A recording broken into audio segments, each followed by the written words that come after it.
अस्सलाम वालेकुम व्यूअर्स, हमारी ये वीडियो जनरल नॉलेज के बारे में है और ये पार्ट 18 है जिसमें हम लोग question number 171 to question number 180 तक पढ़ेंगे। तो स्टार्ट करते हैं from question number 171। Which country is the second largest arms exporter of the world? कौन सा मुल्क दुनिया में दूसरे नंबर पर सबसे ज़्यादा असला फ़रोख्त करता है? वो है ऑप्शन बी रशिया। रशिया जो है दुनिया में दूसरे नंबर पर सबसे ज़्यादा असला फ़रोख्त करता है। चूँकि ये करंट अफेयर का क्वेश्चन है इसलिए ये पोजीशन चेंज होती रहती हैं। As of 2025 the top 3 arms exporting countries are number 1 United States, number 2 France, number 3 Russia. और अभी जो टॉप 3 आर्म्स एक्सपोर्टिंग कंट्रीज़ हैं उनमें सबसे पहले जो है यूनाइटेड स्टेट हैं जिसने 40% असला फ़रोख्त कर लिया, और दूसरे नंबर पे जो है फ्रांस है जिसने 11% जो है असला फ़रोख्त कर दिया, और नंबर 3 पे जो है रशिया है जिसने 9% असला फ़रोख्त किया। रशिया बहुत से वक्त से दूसरे नंबर पर आ रहा था, लेकिन रशिया यूक्रेन की वार की वजह से रशिया जो है इस पोजीशन से तीसरे पोजीशन पे आ गया। Question number 172। The social network site Twitter was launched on? जो सोशल नेटवर्क साइट ट्विटर है वो कब लॉन्च हुआ था? वो है ऑप्शन डी मार्च 21, 2006, यानी 21 मार्च 2006 को सोशल नेटवर्क साइट ट्विटर जो है लॉन्च हुआ था। Jack Dorsey, Evan William, Biz Stone and Noah Glass created the online micrologging service Twitter in March 2006, publicly launching it on July 15, 2006. The headquarters of Twitter is located in San Francisco. जो Jack Dorsey, Evan William, Biz stone और no glass ने जो है online micro logging service जो Twitter है उसको 21 मार्च 2006 को launch किया, और 21 मार्च 2006 को जैक डोर्सी ने जो है पहला ट्वीट भी किया था जो लिखा था इसने कि just sitting up my Twitter, और फिर इसको पब्लिकली लॉन्च कब किया गया था? वो है 15 जुलाई 2006 को, और इसका हेडक्वार्टर कहाँ पर है? सैन फ्रांसिस्को में। Question number 173। The OIC organisation of Islamic cooperation was founded in? जो ऑर्गेनाइजेशन ऑफ इस्लामिक कोऑपरेशन है वो कहाँ पर कायम किया गया था? वो है ऑप्शन डी मोरक्को, यानी मोरक्को जिसका कैपिटल है रबात, वहाँ पर कायम किया गया था, और कायम हुआ था मोरक्को में, लेकिन इसका जो हेडक्वार्टर है वो सऊदी अरबिया रियाज में है। The OIC was established after the arson attack on Al-Aqsa Mosque in Jerusalem on August 21, 1969, which united the Muslim nations to form an organization for collective cooperation। यानी जो वो OIC हैं वो मस्जिद अल अक्सा को जानबूझकर आग लगाने के वाक़े के बाद कायम हुआ था, और ये वाक़या कब हुआ? 21 अगस्त 1969 को, और इस वाक़े ने जो है मुस्लिम नेशन को यूनाइट किया कि उन लोगों ने अपने लिए एक ऑर्गेनाइजेशन कायम किया कलेक्टिव कोऑपरेशन के लिए।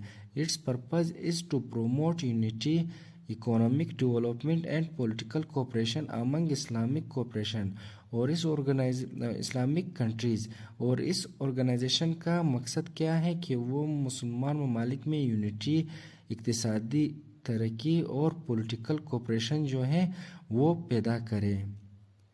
Question number 174। Epsom England is the place associated with? यानी इप्सोम जो कि इंग्लैंड का एक जगह है वो किस चीज़ के लिए मशहूर है? वो है ऑप्शन ए हॉर्स रेसिंग, यानी इप्सोम जो इंग्लैंड का एक जगह है वो हॉर्स रेसिंग के लिए मशहूर हैं। The Epsom Derby started in 1780 and takes place at Epsom Downs race course in Surrey England.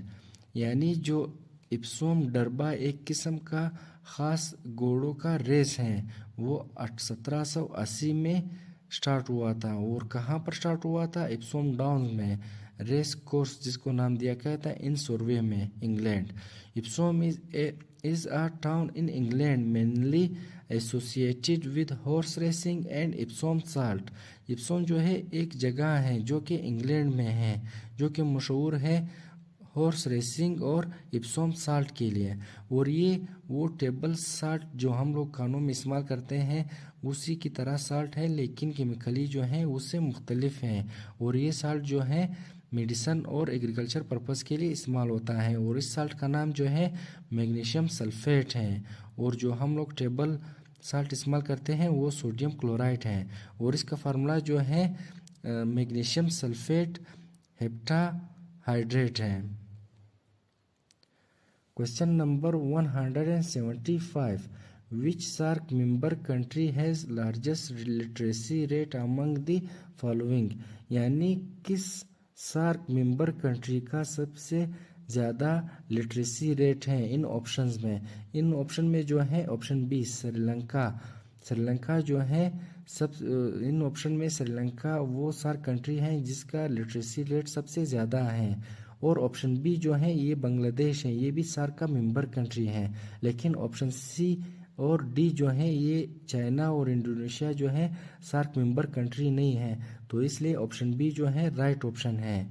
South Asian association for regional corporation was founded in Dhaka, capital of Bangladesh, on 8 August 1985 and there were 7 states at the time of establishment and its secretariat is based in Kathmandu, capital of Nepal, aiming to promote economic, social and cultural cooperation among South Asian nations.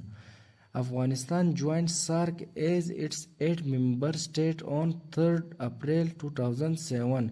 Currently there are 8 members of the SAARC। यानी जो south Asian association for regional cooperation है वो ढाका जो कि बांग्लादेश का capital है वहाँ पर बना 8 दिसंबर 1985 को।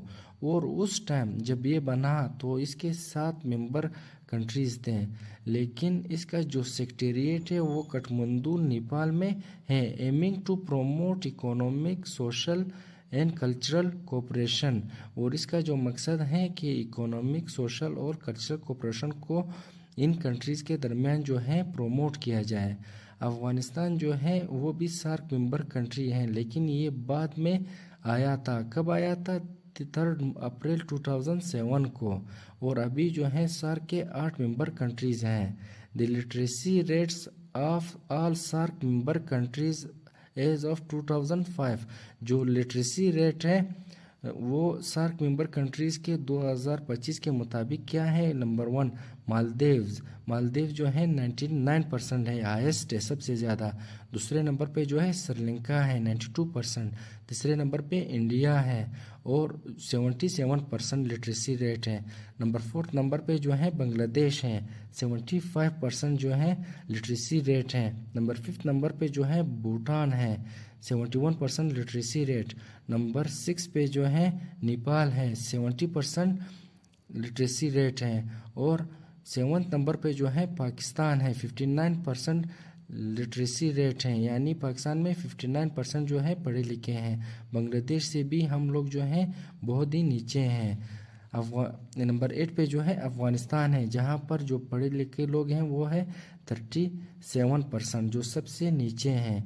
तो सार्क मेंबर कंट्रीज़ में अगर देखा जाए मालदीव का सबसे ज़्यादा लिटरेसी रेट है और सबसे कम जो है वो अफ़गानिस्तान का है।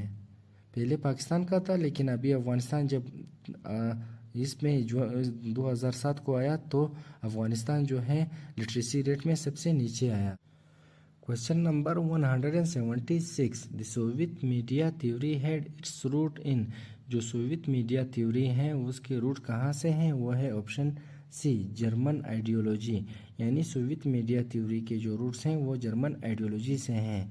The Soviet media theory is based on Marxist Leninist principle and was practice in the Soviet Union and other communist states. जो सोवियत मीडिया थ्योरी है वो मार्क्सिस्ट और लेनिनिस्ट प्रिंसिपल पे बेस्ड हैं, जो कि सोवियत यूनियन और बाकी कम्युनिस्ट कंट्रीज़ में फॉलो होती हैं। It is particularly influenced by the ideas of Karl Marx and Friedrich Engels। और ये जो है इन्फ्लुएंस हुई थी किसके आइडियाज़ पे? कार्ल मार्क्स और फ्रीडरिक इंगल्स पे। Marxist theory argues that the ruling class control communication to maintain power. यानी मार्क्सिस्ट थ्योरी का जो है वो स्टेट करती है कि जो रूलिंग क्लास है वो कम्युनिकेशन को कंट्रोल करे ताकि उसका पावर जो है वो मेंटेन रहे। की features of Soviet media theory, इसके की फीचर्स क्या हैं? State ownership. स्टेट ओनरशिप क्या है? Media is control by the government. यानी स्टेट ओनरशिप में जो है मीडिया जो है गवर्नमेंट कंट्रोल करते हैं। नो प्राइवेट प्रेस, यानी जो नो प्राइवेट प्रेस क्या है? Independent journalism is not allowed. यानी जो कम्युनिस्ट कंट्रीज़ हैं वहाँ पर इंडिपेंडेंट जर्नलिज्म जो है अलाउड नहीं है। प्रोपेगेंडा टूल, प्रोपेगेंडा टूल क्या है? Media is use to separate government ideology. यानी मीडिया जो है उसको इस्तेमाल करता है एज अ टूल ताकि वो जो है गवर्नमेंट आइडियोलॉजी को फ़रोग़ दें। सेंसरशिप, सेंसरशिप क्या है? Criticism of the government is not tolerated. यानी सेंसरशिप में जो है जो क्रिटिकिज्म है गवर्नमेंट पे जो क्रिटिक्स करते हैं वो जो है बर्दाश्त नहीं किया जाता है। This theory was mainly followed in the Soviet union. और ये थ्योरी जो है Soviet union, China, north Korea and other communist states में जो है ये फॉलो होती हैं। Question number 177, the international monetary fund IMF was founded on. जो इंटरनेशनल मॉनेटरी फंड IMF है वो वो किस तारीख को कायम हुई थी? वो है ऑप्शन बी 27 दिसंबर 1947। जो इंटरनेशनल मॉनेटरी फंड IMF जो है वो 27 दिसंबर 1945 को कायम हुआ था। Founded at the Bretton Woods Conference July 1944 to rebuild the post World War II economy। यानी ये जो है ब्रिटन वुड कॉन्फ्रेंस जो जुलाई 1944 को हुआ था वहाँ पर ये जो है बना था। Established December 27 1945 by 29 countries। यानी ये जो है कब कायम हुई थी? 27 दिसंबर 1945 को 29 ममालिक ने इसको बनाया था। ओनरशिप स्टार्टेड, ऑपरेशंस ने कब स्टार्ट किया था? मार्च 1 1947। यानी 1 मार्च 1947 को इसने ऑपरेशंस जो है स्टार्ट किया था। हेडक्वार्टर्स कहाँ पर है? Washington DC USA।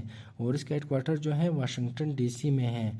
मेंबर्स, अभी इसके मेंबर्स कितने हैं? 190 कंट्रीज़ एज ऑफ 2025।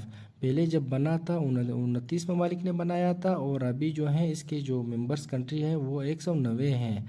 पर्पज़, इसका पर्पज़ क्या है? Maintain global financial stability, support economic growth and reduce poverty. यानी इसका मकसद जो है ग्लोबल फाइनेंशियल स्टेबिलिटी है, सपोर्ट इकोनॉमिक ग्रोथ है और रिड्यूस गुर्बत को कम करना है। की function provide financial aid and policy advice to countries in crisis. यानी ये उन ममालिक जो फाइनेंशियल क्राइसिस से गुजर रहे हों उनको फाइनेंशियल सपोर्ट करते हैं और उनको पॉलिसी जो है वो भी एडवाइस करते हैं कि वो इन क्राइसिस से कैसे निकलें। Question number 178, the National Aeronautics and space administration NASA was formed in. यानी जो नासा है वो कब कायम हुआ था? वो है ऑप्शन ए 1958। यानी 1958 को जो नासा जो है वो कायम हुआ था। President Eisenhower signed the National Aeronautics and Space Act of 1958 into law on July 29 creating NASA. यानी जो प्रेसिडेंट था यूनाइटेड स्टेट्स का प्रेसिडेंट एइज़नहावर ने जो नेशनल एरोनॉटिक्स और स्पेस एक्ट 1958 जो है उसको 29 जुलाई 1958 को साइन किया था और ये जो एक्ट था फिर लॉ में कन्वर्ट हुआ था जिसकी वजह से नासा बना। The agency open for business on October 1 1958। और ये एजेंसी जो है बिजनेस के लिए कब खुला था? 1 अक्टूबर 1958 को। Question number 179, Thomas cup is associated with which game, यानी थॉमस कप जो है वो किस गेम के साथ है मुंसलिक है, वो है ऑप्शन ए बैडमिंटन। बैडमिंटन में थॉमस कप जो है दिया जाता है। Question number 180, FFC stands for. FFC किस चीज़ का मुखफ़फ़ है, वो है option B film finance corporation. जो फिल्म फाइनेंस कॉरपोरेशन है उसका शॉर्ट फॉर्म है FFC, और ये जो है फिल्मों को फाइनेंस करते हैं, फंड देते हैं, और ये 2 ममालिक में था, ऑस्ट्रेलिया और इंडिया में, और इसका भी जो है नाम चेंज हुआ है। तो ये एक गवर्नमेंट ऑर्गेनाइजेशन है जो कि फिल्म को फाइनेंस करते हैं। तो आज की वीडियो हम लोगों की यहाँ तक थी, मिलते हैं नेक्स्ट वीडियो में, तब तक अल्लाह हाफिज़।